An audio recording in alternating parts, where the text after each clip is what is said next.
Hey guys, what's up? Coach Jay from Sweaty Academy back at it with another build video. I have a lot of fun making these build videos, so I decided to go with another one, and it's one I had in the in the reserves for about a week. It's the Tony Parker build. I've heard people compare the builds to Russell Westbrook, Dame, Steph Curry. I actually had a Steph Curry build in the works, but I was like, that's not really an uncommon build. That's an uncommon build comparison. But I thought Tony Parker, since you don't see anybody comparing themselves to Tony Parker and stuff like that, and just a disclaimer. No, you're not going to be doing floaters and stuff like that. You can, you're not going to be putting it in teardrop or nothing like that. So you're going to see what I'm talking about. What was Tony Parker known for? People think that Tony Parker just had floaters, but he actually had a really good post game for a point guard. Obviously he was, go with that playmaking. People don't realize he had an OC money jumper from the mid range too. He's respectable from three. Just a really smart player and a really dynamic player. So you want to go with the shooting and finishing pie chart, because that way you can get those Hall of Fame shooting and you can get that shooting off the dribble and everything. You want to go with the speed pie chart. Yeah. You want to go with the agility and a vertical pie chart. For your close shot, like I said, Tony Parker actually had a really good hook. Even you can look it up. Even big men, former big men in the NBA that played against Tony Parker said that he was the only guard that they've ever witnessed that actually had, a legit post game, like a legit hook, like legit running hook. He didn't just have floaters and stuff like that. So you want to put the driving dunk to 62. You can see 90 close shot, 87 driving layup, 62 driving dunk. You want to put the post hook. You want to max that out. So you should get 17 finishing badges. For your mid-range shot, you want to go to 85 because that was Tony Parker's bread and butter. He had that money off the dribble mid-range shot when he wasn't able to get that three going. So it's 62 for three, just so you're respectable and everything. And it's 75 from the free throw line. You're gonna have a post fade to 72, and then you're gonna put pass accuracy, put that at 82, max that out. Ball handling, max that out at 87. 82. I'm tripping. You want to put post moves. You want to put that to a 75. So you should get 17 playmaking badges. For your perimeter defense, we want to go with 75. Lateral quickness, you want to max that out. For your steal, you want to max that out.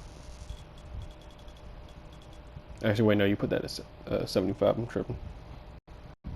And for your offensive rebound, you put that to a 40. And for your defensive rebound, you put that to a 66.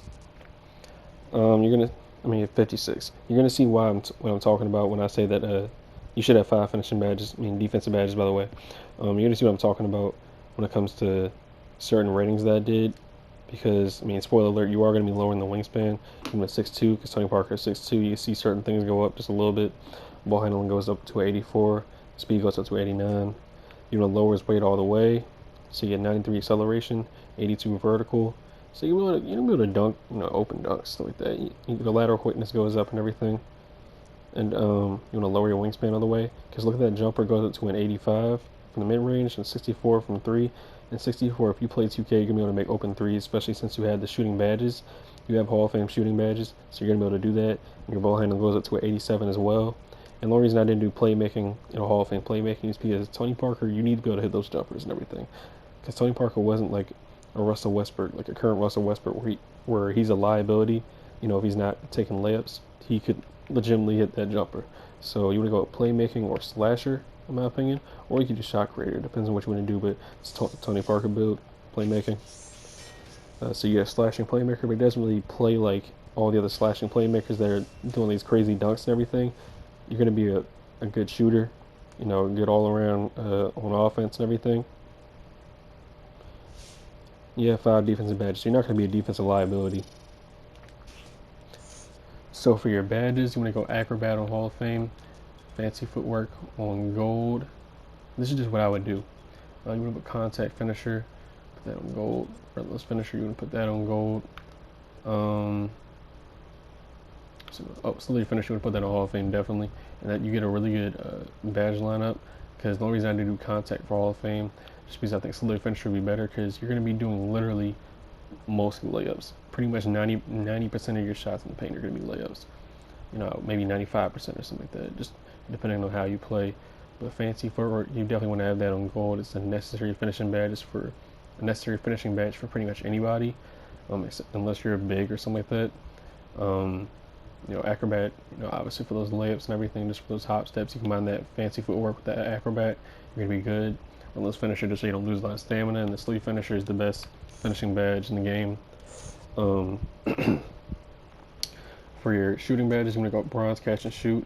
I would do gold, difficult shots. Hit those shots off the dribble. I would go silver, deadeye.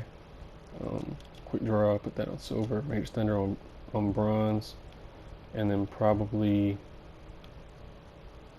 I'm gonna actually take something off of catch and shoot and put. I would either do hot zone hunter or I would do green machine. I know just for me, just the way I play, I'll probably go hot zone hunter, just because you're gonna be taking shots off the dribble and shots. You could do Hall of Fame difficult shots if you want to, but I wouldn't really do that. Or you do, silver range extender or something like that. But you're not gonna be shooting that many threes. Yeah, most of your jump shots can be off the dribble mid-range shots, stuff like that. So I think this is a solid badge setup and everything. Obviously, you can change it up. You have Hall of Fame shooting badges. Can't talk. You have Hall of Fame shooting badges, so you can change it up however you want to. But that's just the way I would do it, just to play like Tony Parker. Dimer on gold, downhill on silver, space creator on gold, put your first step on gold, tight handles on silver, and then I probably put either handles for days on gold or I put floor general on gold. There's no point in having either one of them on bronze, really. So I know for me, just the player that I am, I would go handles for days, just because you're going to be doing a lot of, you're going to be holding down turbo a lot. You're a slashing playmaker, so you're going to be taking shots, right at the rim with those layups and everything, or you're going to be taking off the shot, off the dribble shots. So you want to be able to have stamina and everything. And downhill is a really underrated badge, and considering the speed that you have, it'll give it a little bit of a boost in transition. You can actually take tight handles and take that off if you want to, but maybe put that on floor general, something like that, or you could put downhill on gold, whatever you want to do. But that's just the way I would do it. You would obviously go clamps and then intimidator on silver. And yeah, this is a shorter video. These builds I'm trying to make them short as possible. But this is a Tony Parker build. This is a decent build. It's a good build. If you have good stick skills, you'll be good with it. And yeah, hope you enjoyed the video. Peace out. Stay sweaty.